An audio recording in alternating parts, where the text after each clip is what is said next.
Mullet's looking strong. It's getting there. I'm due for a bit of a fresh trim on Monday, I think. Oh yeah. Yeah. It still looks pretty fresh. What do you mean? Yeah, I know, but you know me.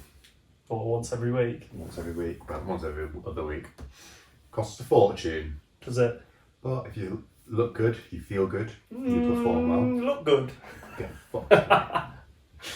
I need to get mine done. You know what? This is happening tomorrow, which is also why I haven't put any content out for the last week on my Instagram.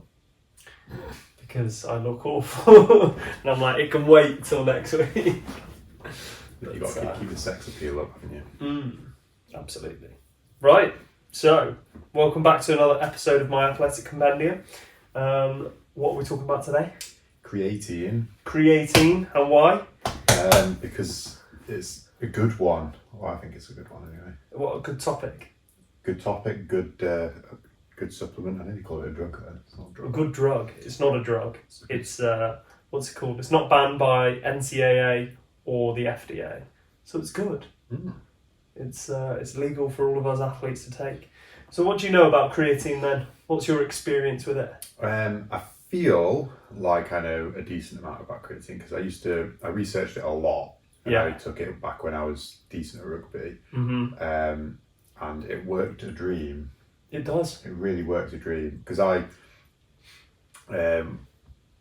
was with Exeter Chiefs Academy and they wanted me to get to 95. I was at 90. Yeah. And I'm not a big eater, to be honest, but I was stuffing my face and I was really, really struggling. And then I started taking creatine and I filled the fuck out. It was really good. Nice. It's really good. So do you still take it now? No, but I definitely, maybe not now. Maybe I can ask your advice on this, but maybe not now. But when I start to train a little bit more, less cardiovascular and more strength and power and speed stuff, then I might take it again. Because I know that it's good for... Because you're running at the moment, aren't you? Yeah, I'm mainly just doing longer distances. Yeah. But yeah, eventually when I start doing a little bit more explosive stuff, then I'll invest. Well, it's quite reasonably priced, isn't it? It's not even it's one of the most reasonably protein, priced, not drugs, supplements out there. And you can pretty much get it from anywhere.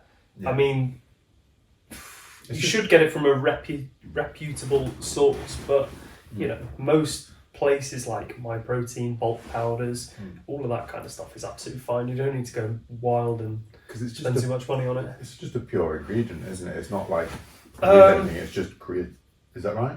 Well, there's lots of different forms you can get it in. You can get it in creatine monohydrate. That's the most common form, and probably what I'd recommend most people take because it's the most widely researched. So, you know, all the safety studies and things like that, it's generally done using monohydrate, and all the side effects kind of things are all done using monohydrate. But you can get it in hydrochlorate, which just means creatine is bound to hydrogen and chlorine ion. You can also, so the monohydrate is just, it's bound to a water molecule that tends to dilute better in water. That's why they tend to use it more frequently. Because that is an issue annoys me. You can get it in capsules as well, which make it easier. You can get it in tablets as well. To be fair, the best way to probably take it is a capsule, because most people get it in a powdered form and it's cheapest. But how big's the scoop? Because no one ever knows. Is it heaped or is it... Unless you're actually weighing it out and it says 5 grams, that's generally your maintenance dose. So they typically have a loading dose. I'm going off on a tangent here, but the way it's you would typically take it, that it says on the back, is people say you should have a loading dose of 20 grams a day for a week, and then a maintenance dose of 5 grams a day. But you don't really need to do that loading dose. I was going to say, I thought that was a bit of a marketing thing. It is a marketing thing. To have more quicker. I mean, I think there's some research in showing that it raises your creatine levels, but at the same time, not significantly, that it would actually be of a significant benefit to you. It's just a way of getting through your creatine quicker, so you can buy more from them. I made that mistake. I Yeah. fell for that, and then I actually looked at research, because I remember actually looking at papers, and they were all being like, don't need to, just 5 grams a day. Yeah. And equally, when you start upping your doses to around those sorts of levels, that's when you can get like the proper gastrointestinal upset kind of stuff. And I remember when I was doing the loading doses back in the day, I was getting like really bad headaches. I don't know why, but anyway, essentially the best way to take it is in that capsule form. And the reason for that is most people get it in the powdered form. They don't necessarily know how much they're taking unless they're weighing it out every day. Whereas a capsule, tends to come in a 5 gram serving. But also when creatine is mixed with water, it starts to degrade. So how to explain this? When you mix it in a drink and you drink it straight away, you get the benefits. You're able to absorb the creatine. Whereas when and the reason I'm saying this is because when I was doing the gummies, when we put creatine into water, it would start to break down, and that's why we couldn't put it in the gummies in the first place. But essentially then you're not getting the potency of the ability to absorb all the creatine so that it's in your cells, in your muscle cells, so that you can use it when it's needed. And I think studies have shown that creatine left in water for a substantial time, it reduces your ability to absorb it. Okay. Don't actually know the science behind that or why that happens, but that is the outcome. So taking it in a capsule form, that generally comes nice and dried. You take that straight away with a certain amount of water, and that will help with the absorption. So in theory, you could just I don't like the thing behind it, but you could dry scoop. Dry scoop, yeah. You could just but also with powder, that's why they come with those little like silicon dioxide to absorb the water. Yeah. When you get like a pre-workout, for example, it comes with those little sachets, and that's to help absorb the moisture so it's not clumping and not breaking down. If you're getting clumping in your powder, that's generally suggesting there's moisture getting in there, which isn't a good thing. So I'd suggest taking the capsules. But yeah, it's the 5 grams a day is all you need to do, and I will go into sort of timing of your creatine in a bit, but 5 grams a day, every day, is absolutely fine. There's been some long-term studies and there's no negative outcomes of taking creatine in the long term, but the benefits that it provides for you are significant. And it's like one of the only researched, there's like 4 or 5 supplements that actually do improve your athletic performance, and creatine is like the number one, especially if you're a natural. But what was I going to say? What do you know any sort of like little tips and tricks with creatine? I do. I was chatting to Lauren about it, registered nutritionist, and she was saying how it absorbs better when you have it with sugar. So do you know why? I think she might have told me, but I can't actually remember. So, like most things, when you eat, break it down, digest, absorb things into your bloodstream, your blood is what transports all the nutrients to your cells so that they can be used. Creatine's no different when it's eaten, which is, it's typically found in like red meat. So you would get the creatine from it when you eat red meat or taking it from a supplement. When it's in your bloodstream, it needs to get into your cells. And the way things get into your cells are through like transporter proteins. And insulin, which is a hormone, which essentially controls your blood sugar levels, when insulin is present in your blood, allows the transport of these nutrients into cells. So when you have lots of sugar, your body naturally, as long as you're not diabetic, your body naturally releases insulin in response to those high sugar levels. So if you're taking creatine and, like a Lucozade, for example, the sugar that's paired with the creatine will cause your body to release insulin to bring down those sugar levels, because high sugar levels are dangerous over a prolonged period. And then because your cells are more able to bring in nutrients to reduce those sugar levels, to bring them into the cells and get it out your blood, it takes with it creatine into your cells, and that's how you absorb creatine better, because a lot of people just take it with water and then it's essentially stays in your blood, and then your blood filters it out by pissing it down the toilet. So it is literally just buying a supplement for expensive pee. So when you do take your creatine, 5 grams a day is enough, but make sure you're having it with like some form of sugar. It's recommended like 70 grams of sugar is the best, but that's a lot of sugar. That's quite a lot. And actually, more practical would be have it with a meal, exactly. Like breakfast, for example. You don't necessarily have to have it after a workout, before a workout. It's just a daily dose, almost like a multivitamin kind of thing. So having it every day with your breakfast, because you've got some, a little bit of fruit juice maybe with some porridge oats or something like that, you're getting that carbohydrate, which is going to release the sugar, spike of the insulin to bring the creatine into your cells. Good tips. Good tips. Do you know what creatine's good for then? There's quite a lot, isn't it? Quite a lot of good things. So it improves your ATP creatine kinase system, energy system. So that instant reactive, explosive movement. Yeah. It has shown to improve that. And what's that good for? Well, it's just good for for example, athletes who are like Olympic lifters or sprinters. Yeah. So it's that short, fast burst of power of energy of high output. That's when the creatine phosphate is used as your primary fuel source. It's like the first 0 to 3 seconds of any explosive activity. So weightlifting, sprinting.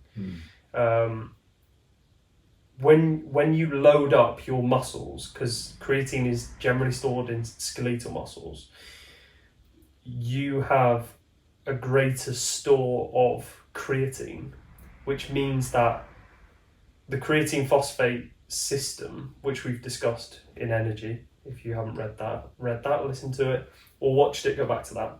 But your ability to use the creatine, it's the phosphate, from that creatine phosphate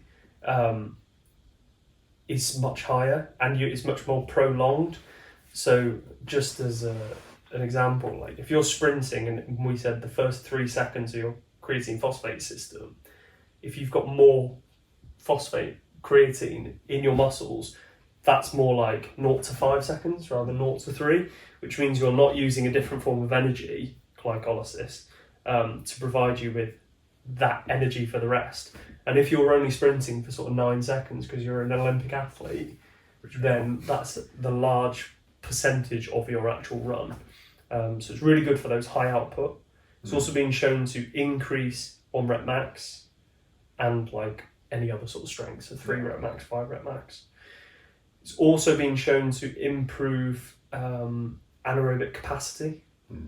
So your ability to work without oxygen for longer. So it's really good for things like CrossFit, when they're working EMOMs or reps till failure, who can do them the quickest without, you do build up lactic acid, but just the ability to keep that going for longer occurs. That improves your ability to rep more, which also then improves your time under tension, which hypertrophy episode we've talked about, improves your ability to the light's gone out. You're on a timer.